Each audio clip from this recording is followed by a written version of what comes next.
o mayor o resign dapat kang kung totoo. Pero para kay Executive Secretary Lucas Bersamin, hallucination o guni-guni lamang ito dating Pangulong Duterte at hindi na dapat patulan. Guni-guni, lul! Guni-guni kapag may nababara kayo ni Duterte, sabi niyo guni-guni. Ano? Ganun nga lang, ano? Lahat naman ang sagot niya. Pag tinanong na si Marcos na magpapadrug test ka ba? Kasi Willie Marcos, ngiti-ngiti lang na gano'n. Ganun din ito sinagot, walang pinagkaiba. O ano?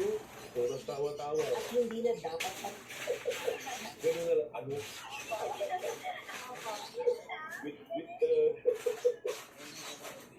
Well, mahirap pumatong na ganyan dahil hallucination na.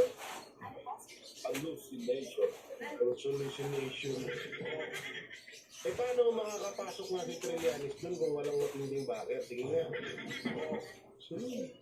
Wala silang wala silang wala silang masabi, wala silang maipangbarang kung sa sinabi ni Pryor. Sabi niya,